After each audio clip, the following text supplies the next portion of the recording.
topics and opinions expressed on the following show are solely those of the hosts and their guests and not those of W4WN Radio, its employees, or affiliates. We make no recommendations or endorsements for radio show programs, services, or products mentioned on air or on our web.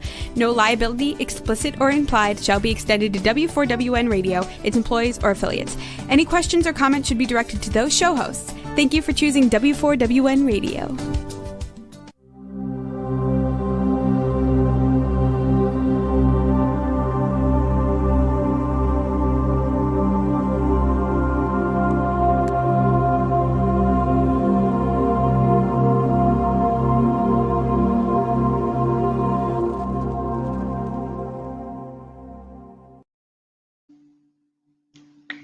Hello, dear friends. Thank you for joining me today.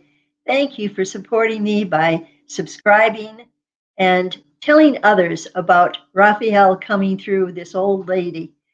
And I appreciate all the help that you give by giving to the channel your attention and telling people about it. As you know, Raphael and I are giving away free all of our consultations. But we do ask your support in what we do. And we've just finally received a copy of the new book that Raphael has had me write. And it's called Ask Raphael. Let's see if I can get it so that the light isn't on it. There we go, right there. Ask Raphael. It's a beautiful book. And we finally got our own hard copy here. So it's just very, very nice to be able to hold it in my hand and to be able to read to you today. This is on page 132. Where is my soulmate? See that heart there? Where is my soulmate? So we're going to talk about soulmates today. Everybody wants to know, where is that person that will give them that their other self, their completion? And we need to clarify a few facts about soulmates.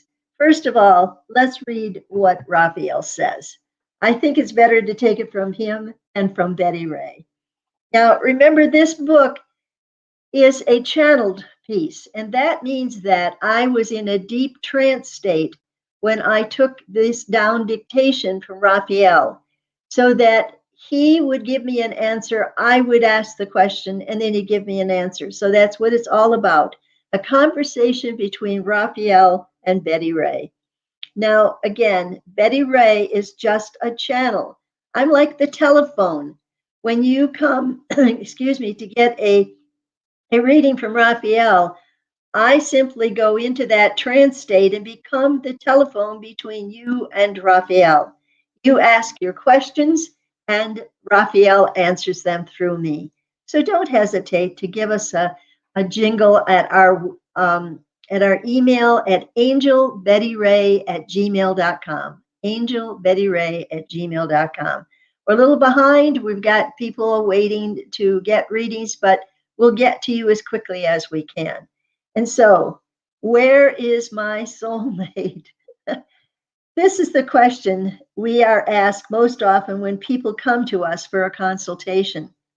They are looking for that perfect partner they believe will bring them happiness and bliss and solve all their problems. Unfortunately, not too many people have obtained that goal, even if they did find their soulmates. More often, people are searching for someone to take care of them financially or emotionally or both. And when that doesn't work, they end up being alone again. So your soulmates, yes, plural, are all vibrating at the same energy frequency that you are. You study together and discuss your experiences within the planet's physical dimension of time and space. Your soulmates most often play a supporting role during your story that you tell through your soul on planet Earth. Therefore, relationships outside of your soul group will better balance you to new heights of wisdom. Because you've been with your soulmates, they all know your past stories, and soulmates don't help you to gather new information. You know them too well.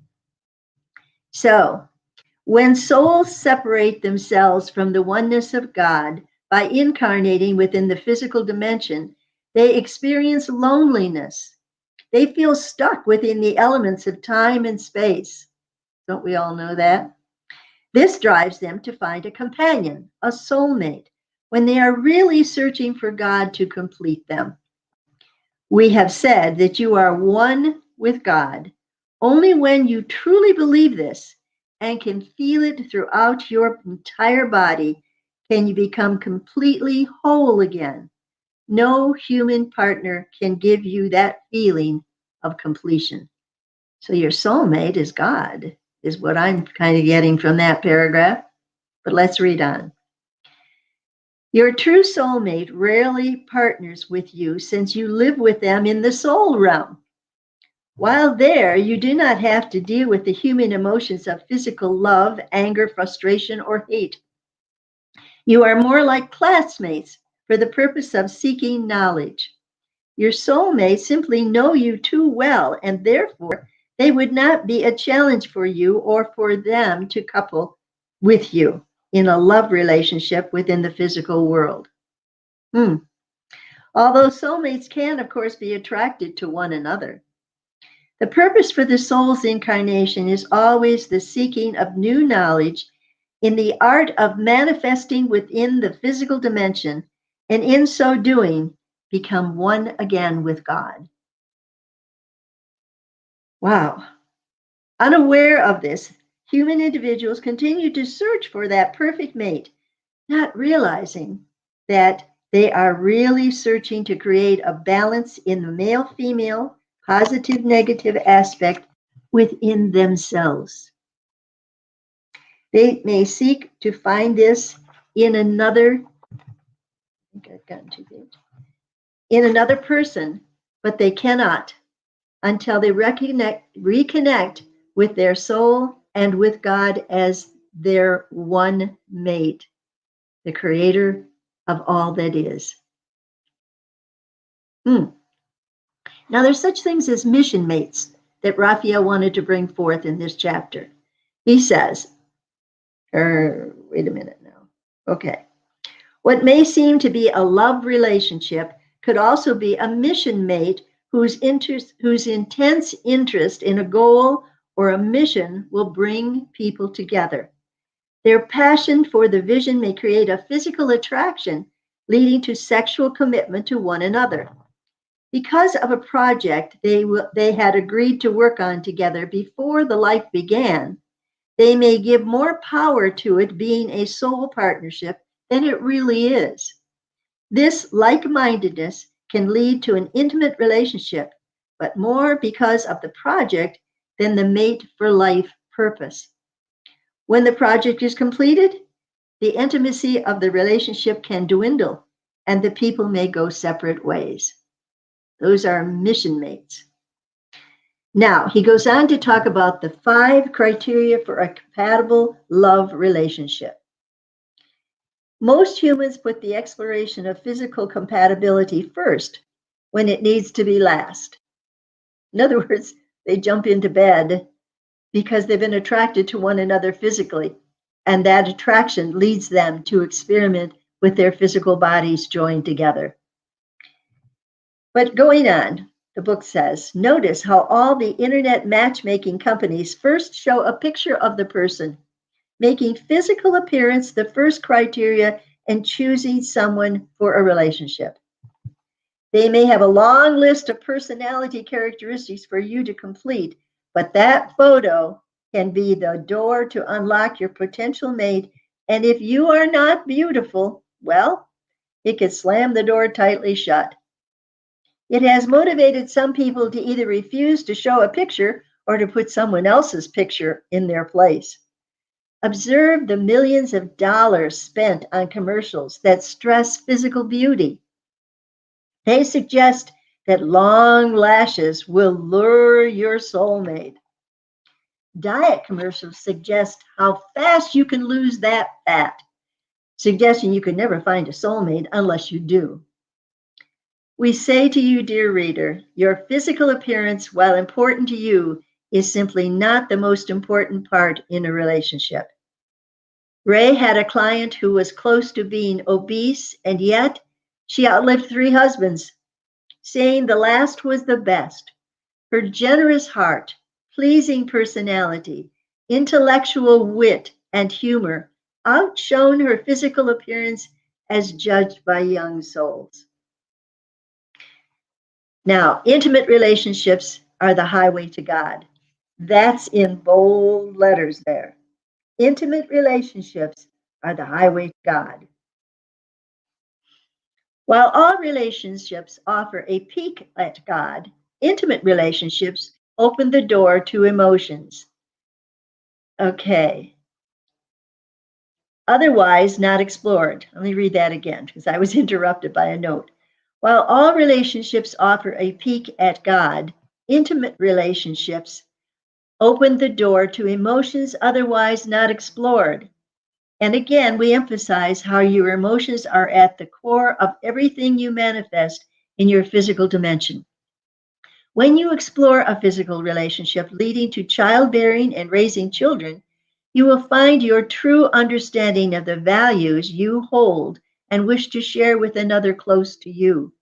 You will constantly be challenged in those beliefs and in your ability to speak as an authority regarding them. Now, in bold letters again, expectations can be the death of a relationship. Wow, that's pretty potent. And he goes on to say, intimate relationships offer a clear reflection of your innermost self. For we say unto you, each relationship will become a mirror to you. When you choose to praise or condemn, look within. What you see in a beloved, you must first become aware of it in yourself. The saying, it takes one to know one, can become brutally true when finding it within yourself, for truly you could not have recognized it within another. While it becomes a natural progression of events that lead to these expectations, become aware of them even before you look for an intimate relationship. Make a list of the qualities you seek in a mate. Often, the person's physical attributes may be at the top of the list. They are false values. Look again.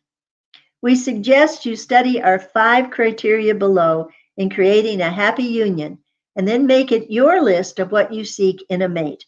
And that's what we're going to talk about today. The 5 criteria for a happy relationship. You ready? I hope so. And I know you can look at this video again and again. And so we do suggest that you write these down, because the first compatibility on the chart of soul vibrations is this. Remember, compatibility is mostly about a revisiting of situations yet unresolved, or reuniting with the soul where you had a pleasant encounter. You rarely interact with a new soul. You may think it was love at first sight, and most likely that is because you have known them in a previous lifetime. Often, although you may have met them before, it was your council of elders that put blinders on you and totally erased any negative memory when the union is for your soul's growth. There are many reasons why 2 people come together in a love relationship. It is not always to create a happily ever after. Now, this is Raphael that's been talking. In 1989, Ray had been divorced for 2 years when she came back into contact with a choral student she had had in 1956 during her first year of teaching. Fern, her real name, had been a problem student, always getting into trouble for smoking or truancy. She attached herself to Ray, who became her mentor. Then, fast forward to 1989. 2 years after Ray's divorce from a 32-year marriage, when we brought back this student to introduce Ray to her second husband, a widower of 8 years. Fern asked Ray for a picture of herself and said she knew of someone Ray needed to meet. When Bill, not his real name, received the picture, he ignored it because Ray's student was still a wildly individual character. Still, a few weeks later, he called. They met, and 6 months later, they were married. Although you would not call us matchmakers, we are, says Raphael. Now, some would say Bill was Ray's soulmate because they had such a compatible, loving relationship. But he was not. He was an advanced red soul who was used to being in charge and in control, and yet he was never demanding of Ray and never tried to control her. He accepted her as she was and honored that. He loved her unconditionally. Before their coming together, neither one of them had had unconditional love in a relationship. Too often, Bill had met women who sought his company because they knew he had his own home and was financially comfortable. They wanted someone to take care of them financially. It never entered Ray's mind to pursue him. In fact, we know it was one reason he was interested in her. Ray, he knew she was not playing hard to get and found it refreshing. Ray had just started dating others and told him she wanted to continue to do so. Because Ray was able to listen to our guidance, she knew when Bill entered her life, he was different. Although she resisted making any commitment to him, he recognized Ray as a partner he desired. When he realized she was dating another man, he gave her an ultimatum that forced Ray to make a decision to commit to him. Start now, really looking at your story as if you were to write your memoirs. What would you say about your life? About how certain events moved you in a different direction than you had planned? About how you were influenced by some great and wise people, and perhaps deceived by some young soul or two? Have you had an experience with a baby soul who sought only his or her own needs? Has a partner become too dependent upon you for their emotional or financial support? If you became dependent upon another for your needs to be filled, what would you do if that relationship ended? Or if it were in the reverse, where someone became too dependent upon you to meet their needs and it became too heavy a responsibility to bear, would you end the relationship? Can you see how seeking a mate to fulfill your needs can be an error in judgment? It is your responsibility to take care of your personal, emotional, and financial needs. I can't tell you how many people I have counseled, and that line is so important. So let me read it again. Can you see how seeking a mate to fulfill your needs can be an error in judgment? It is your responsibility to take care of your personal, emotional, and financial needs. Oh, that's hard for a lot of people. But Raphael goes on to say, if one person's soul is older and wiser, the partner may feel inferior. In order to feel superior, the partner may begin finding fault, making criticisms, and thus weakening the fabric of the relationship. When a partner is always finding fault with whatever you do, this may eventually drive you to consider ending the relationship. Soul incompatibility can happen when two people seal the bond with a compromise in religious beliefs. For example, one partner may give up his religious beliefs to please another. Long-held beliefs do not go away easily. Some are cemented in the subconscious and will rear its head up when there is a conflict between the person and his soul, or between the beliefs to be handed down to the couple's children. A difference in political views is not as disruptive as spiritual difference. Although both can evoke great emotional responses, political views can be ignored, but religious or spiritual beliefs come from the soul and mean a great deal more to the individual. Another common thing we see now more than ever is a relationship where one person seeks to raise his or her consciousness when the other does not. The person expanding their awareness may eagerly try to share their new insights with the partner. If the partner is receptive and open to the new ideas, it can help the relationship grow. But if the partner is not interested and may indeed be intimidated by it, the relationship may be heading for trouble. Soul age can be a key point in creating a good relationship. We've talked about soul age before. If one has a more mature soul and the other is still young and experiences within the physical, there may be difficulties. The younger soul may express much more fear and use game playing to have his or her needs met. Most green souls who need to nurture and mother, they find a baby soul quite to their liking. In fact, green souls can blend well with almost every soul color. Only in soul maturity can another green soul grow impatient and seek relief by leaving the relationship. Most often, it is not the soul's color you are trying to match so much as it is the soul's age, which means how mature the soul has become from many lifetimes of experience. I'm adding that myself here. Raphael goes on to say, in addition to what we have said about soul age in an earlier chapter, and we have talked about it before, one quick way to discover the person's soul maturity is to watch how often the person blames others or life in general for any mistakes or problems they experience. If they are into the blame game, they are not a mature soul. Another sign of an immature soul is someone who always brings the conversation back to him or herself.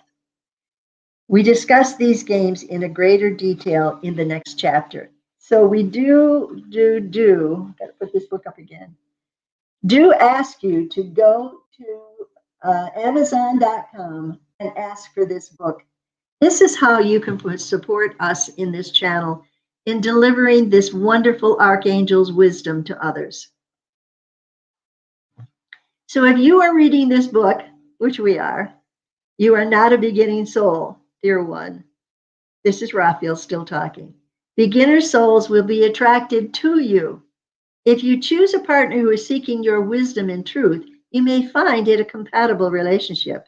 If they are seeking to dominate you, to question and challenge you, again, it could be for your own soul growth. All relationships are a gift from God. Now, the second compatibility part is your intellect.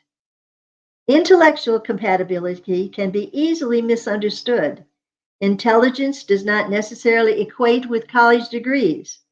Ray's first husband had 2 master's degrees and was extremely intelligent. She was a teacher with 1 master's degree, but they were not compatible. Although her second husband had only a high school diploma, he had taken an apprenticeship in the trades and became highly sought after by large companies. His education also came from having had a variety of jobs throughout his life. Despite this, Bill felt his intellect was inferior to Ray with her degrees. They had many debates on the subject. Education is not a measure of intelligence. When a couple can enjoy a lively, two-sided conversation, when they have similar interests, when they can enjoy one another's company without speaking a word, and when they can feel safe to expose their souls to one another, then they are richly blessed with a compatible relationship. So the third criteria is emotional compatibility. It is not the beauty of the physical body that attracts a mate. It is your emotions that being expressed in an aura of bright light that attracts another. You don't realize that even though you can't see the aura of another person, it's affecting the way you react to them. If you have a sunny personality, others will be attracted to you, no matter what your physical body may present. Emotions play a big part in relationships. They say opposites attract. They look for a partner who will pick them up. If someone is fearful and shy, they will seek balance with someone who is brave and outgoing. On the other hand, when you find someone who clicks with you emotionally because they have the same fears or the same doubts, Sometimes they will be the mirror to awaken you to how you are living a life of disharmony and choose to do something different. This then would be a blessing, Raphael says. And he goes on, not many humans know how to love unconditionally. They cannot help putting some expectations upon you. Yet unconditional love is what each person yearns for, what each person must strive to achieve first for themselves and then toward others. In expressing unconditional love, you glimpse the wondrous love that God has for you. Only then will you begin to understand your oneness with the Creator. It goes without saying, if you have a sour outlook on life, or if you are always taking the role of a cynic, your aura may be gloomy and dark, and other people will sense that dark aura and steer clear of you. Fourth compatibility is physical. You may agree that getting to know the inner person is more important, but it is only natural that you may want a beautiful body to attract a mate. Birds wear bright colors. It inspires you to wear beautiful clothes and sweet perfume to be pleasing to someone special. Yet, in your world today, the physical body is worshipped as a false god.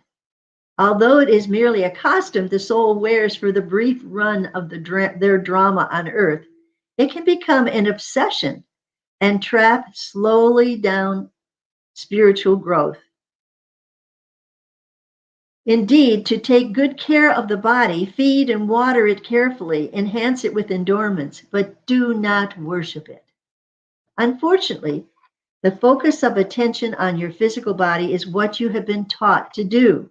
The commercials on television, billboards, radio, and everywhere encourage you to worry about your appearance, to believe it is all you must have to attract a soulmate. You have beauty competitors that turn little children into winners or losers. You are told to focus on clothes as a necessity to move up the corporate ladder and become a success. Do not be fooled. It is not your outer appearance, but your soul that shines through and makes the biggest impressions. Trust this, Raphael says.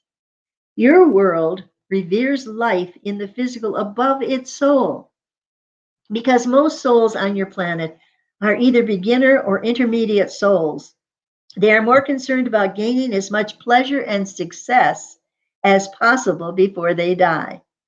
Death becomes a taboo word, ignored for as long as possible and often feared. This reflects the denial of the soul. The soul's choice of the physical body's DNA serves a large purpose for the life. Red souls will desire a strong body capable of physical feats. It would be most comfortable for it with another soul who also enjoys jogging, mountain climbing, sports, and other strenuous activities. Orange souls would gravitate toward green or blue souls who would be the emotional and spiritual helpmate to them. Some yellow souls gravitate to quiet activities such as books, science, or mathematics. Their helpmate would tend toward another in their professional sphere of influence. But again, green souls would make a dominant yellow soul very comfortable.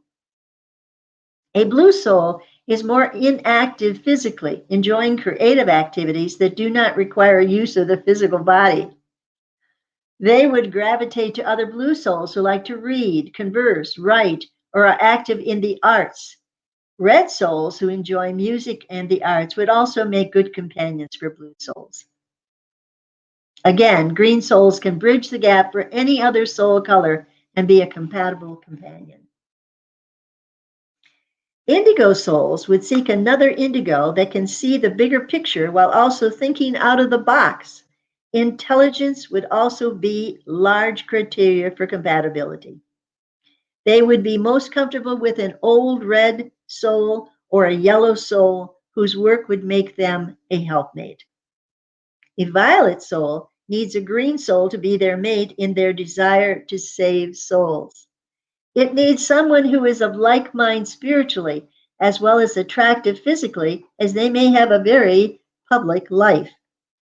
Each person brings to a relationship all kinds of life experiences that make them uniquely who they are. Any union with another soul offers a wonderful opportunity to work through negative experiences and heal them. And yet, if that is why a person entered into a relationship to have their partner heal them, then there may be trouble. No amount of physical touching, sexual compatibility, or anything physical can heal the soul. That is each individual's personal journey. One can only look for support and compassion from their partner. The physical compatibility includes mutual pleasure in joining two bodies in the sexual act. This is often where the soul will seek to overcome previous unfortunate experiences that left the person traumatized. For example, if a soul experienced a brutal rape in one lifetime, he might be sexually inhibited in this one. And indeed, if the person experienced this in the present lifetime, then the union may have some difficulties. Balance is the answer.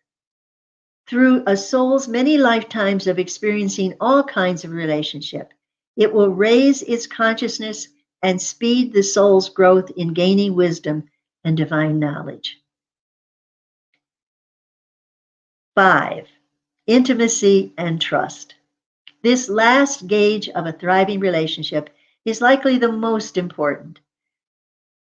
For when there is intimacy and trust between two people, both inside and outside of the bedroom, the relationship will blossom into sheer joy.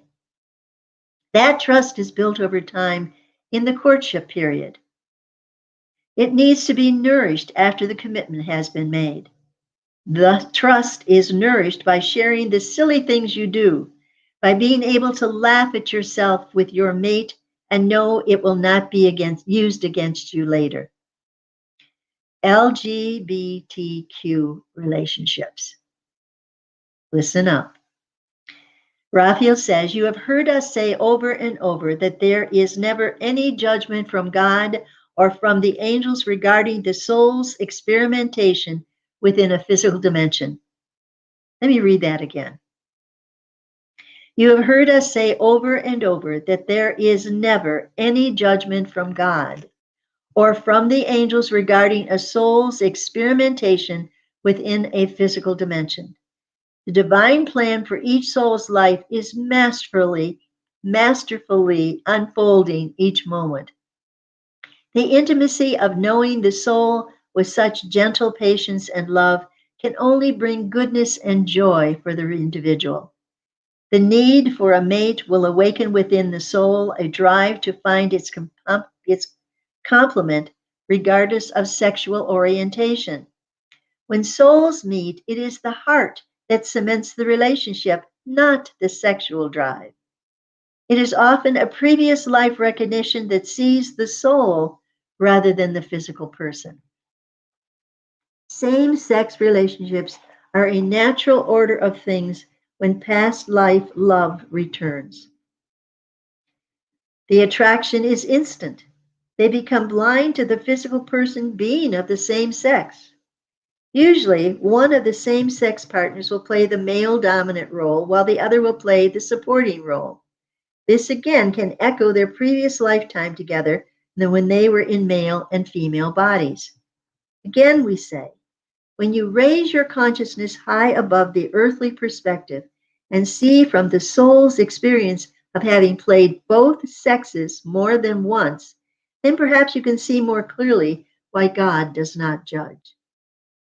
If the soul has chosen predominantly male roles for many lifetimes, their counsel may suggest they choose a female body in the next incarnation. But when the soul arrives on the planet in this foreign body, it may still think of itself as male and will be attracted to female bodies, and thus same-sex relationships will seem more of the natural order to them. This same is true in the reverse.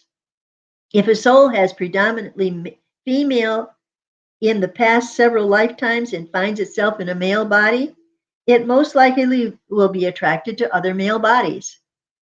Consider all these complex factors that are far beyond the understanding of most humans on the planet. Only then you can begin to comprehend God's magnificent plan for the education of souls as explorers of physical worlds. He may also come to appreciate how God does not judge anyone. Okay, so we still have some time left. I hope there's somebody out there that has some questions for us. Don't hesitate to email us at angelbettyray@gmail.com and check out our webpage, which I hope to get to an update. I apologize, I haven't touched it in quite a while, but I plan to do that this week to update and to bring to you some of the things that we have been talking about on the radio. And this last one, I'll put in a well, what do you call it? When I will give you something that I have something to say, I'll put it on the web page so that you can have a taste of it. But I do encourage you to go to Amazon.com and get this beautiful book called Ask Raphael. It is about the relationship between me and this archangel, and it has been an amazing ride through the physical. You could say it ended my marriage, because while I was communicating with Raphael and not even knowing I was doing it, I just thought it was myself talking to my soul. In fact, I called my soul Psalm, which was the letters of soul of me. And in my journal, I talked to Psalm, and I encourage all of you to do the same. If you can type fast, do it on the computer and talk to your soul. Once you can get a feedback from your soul, your direction into where you're to go and what you're to do next will become so much easier. And all those dark clouds that want to cause you doubt and self-deprecation, they will eventually fade away, and you will begin to trust that your guardian angels and the archangels are all there for you to help you through this dense matter of the physical. We feel so alone here in our physical body. We often seek a soulmate simply because we feel so alone. We want someone to wrap their arms around us and say, "You're okay. I love you exactly the way you are." Well, imagine that the Archangel Raphael is doing that for you right now. And it is God in action through an archangel. For all things that exist is God. Everything is God in manifestation. God is the mind and the heartbeat of everything that exists. Every little squirrel in my backyard that fight over the seeds, the sunflower seeds that I put out there, that's a tickle feather for God. I'm sure God laughs with delight when it sees them climb up my pole and look at that dome. That's this black dome that's around the bird feeder. And they look underneath it and they try to figure out how they can get over the top of it, and they'll try to climb up over it and they'll fall off. It's the only thing that keeps my bird feeder for my birds. But sometimes one of these smart little squirrels gets up over the top of it and gets into the bird feeder and has a feast and brings a lot of seeds down to the ground to feed them for a while. It is a joy to watch nature. And so do get outside and walk, and do enjoy the nature around you. Every tree is breathing God's breath on you. Every blade of grass is God's creation. And so this week, let's make it a pact that every day you spend sometimes outdoors, if at all possible, take a walk, and you will again touch with nature, and that will be a closer connection to God. So we encourage you, dear friends, to really look for the wonderful times that you can have talking with your guardian angel by writing it out in your computer, as I have done for so many years, and is what actually has allowed me to channel Raphael. That's how I first came in contact with the Archangel. I was journaling, but now I type very fast. I can type, I don't know how many words a minute, but I do type very fast. And so my thoughts go through my mind, into my fingers, and through the keyboard and out on the printed page. And when I discovered that I was actually talking to an archangel, I jerked my fingers back. At first, I thought it was some devil demon that was trying to get to me, because who ever heard of somebody on your computer talking back to you? You think maybe you lost it a little bit? I certainly did. And I think my husband at the time believed it for sure, because he did tell my sons that she's into this again. And I don't know, I think she's losing it. That was before I divorced him. And that was what shook up the entire family, because a divorce is so much harder than a death. A death is something that leaves you bereft, but it leaves you free. Whereas divorce, if you have children, it leaves lots of complications. And it was a very tough parting for my family, because they were all grown up and they didn't know what I had been going through in that relationship with their father, because I never complained. I think that was my first mistake. I should have been a complainer. Then they would have been so tired of hearing me complain, they would say, "It's about time you two divorced." So there's sometimes a good thing to complain, but I wasn't a complainer. I didn't ever want to put their father down. And so I shut my mouth, swallowed my pride, and took a long, deep breath and went my own way. And then eventually I left him after 32 years and went on my own. Now, fortunately, I was a teacher and I did have my own income. But at the time I asked for the divorce, I was laid off from work. And so I went to look for a job. I went to Art Van Furniture. I still vividly remember this. And I filled out the form and I gave it to whoever was supposed to give it to. And they looked it over right then and there. And they said, "No, I'm sorry, we can't use you." And I said, "Why not? I'm a teacher. I know how to sell things." And they said, "Well, you're overqualified and underexperienced." So that was that. Art Van refused to have me as their salesperson because I had 2 degrees and that was too much. So you just never know what you're going to get. I got to go over here because I forgot. Nope, I still don't have people coming to talk to me. Well, maybe they think I'm still ill and they're not even going to come, but please do spread the word if you are watching this, and do comment. I understand that you have to give your email address or something. You can trust this radio station not to be selling your email address if that's what you're afraid of. And please don't be hesitant to get in touch with us if you are afraid of that, at our email address of Angel Betty Ray and Raphael, and that's spelled RAPHAEL.com. And then you can talk to us and tell us how you are doing and tell us what you think of our channel. Please subscribe and spread the word. We are here with Raphael. Our channel is called Ask Raphael.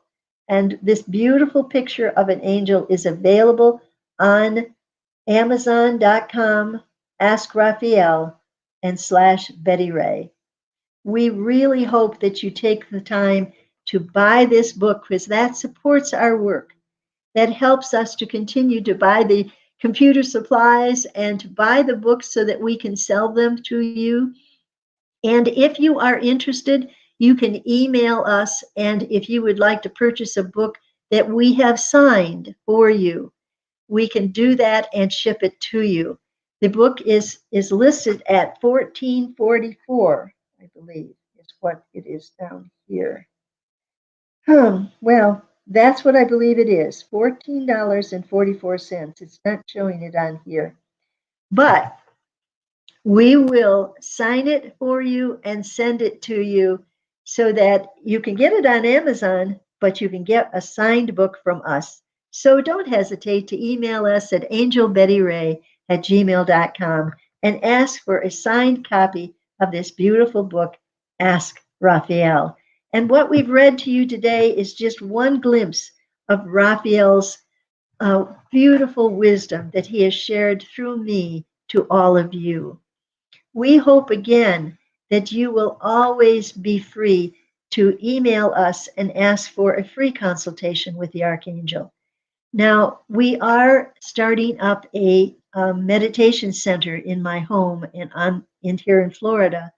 We have a labyrinth that people can walk. It's a meditative walk.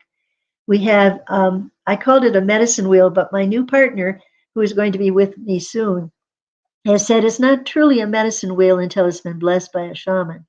So for now, we're calling it a sacred circle, where you can begin to balance the four aspects of yourself: your spiritual side, your mental side, your physical side, and your spiritual side. So those four parts of you are all need of attention. Don't neglect your body by eating bad food. Make sure that you have lots of fresh fruits and vegetables. And don't neglect your mental body by reading books that don't give you any information or watching TV all the time, because you need your mind needs to be fed with new ideas. And so our book, Ask Raphael, will be a wonderful addition to your soul to listen to what an archangel has to say about life in the physical. We do hope that you will always be looking for new ideas, that you will always be stretching your mind and your intellect to be able to find something that, oh goodness, I think we're running out of time because Raphael is letting me know I have 4 minutes only left. Well, we want you to know that the next chapter in the book that we have started to read is called Life's Games. And how do I win at life's games?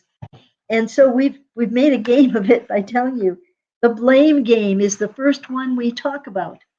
And then after that, we talk about the entitlement game. That's a new one that I've seen in my students. They expect you to teach them if they don't do anything. It's my responsibility to get something in their heads. It didn't work. And then there's the guilt trip game. Oh boy, everybody knows how to play that. And then the self-pity game. Oh, poor me, you have to take care of me. Oh boy. And there's the other game, but I only want you to be happy. And I know the secret to your happiness. Uh-oh. And then there's the anger game. Oh my, was I familiar with that?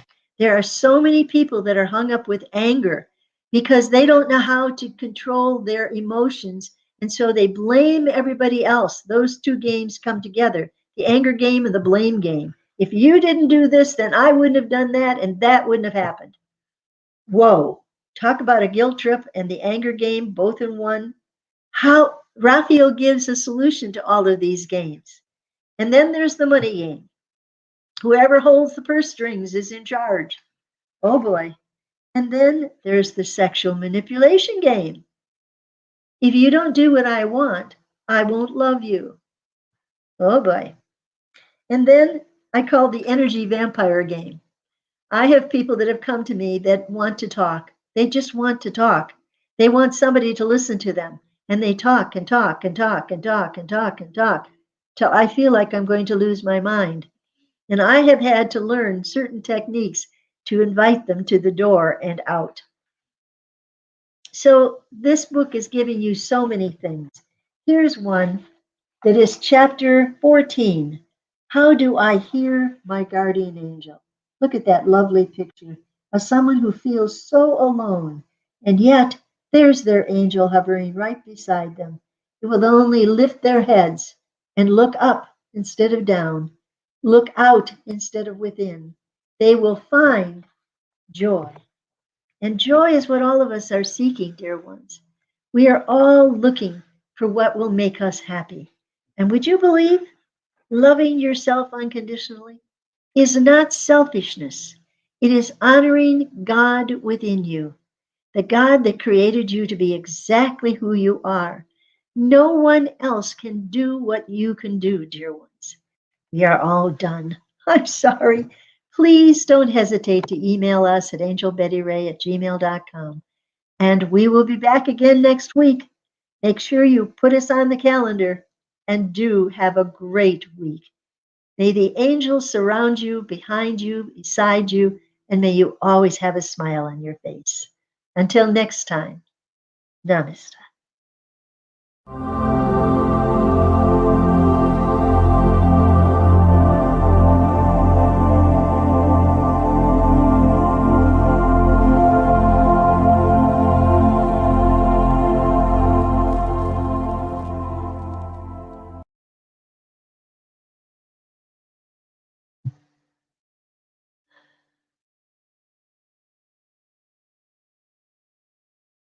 Are we out?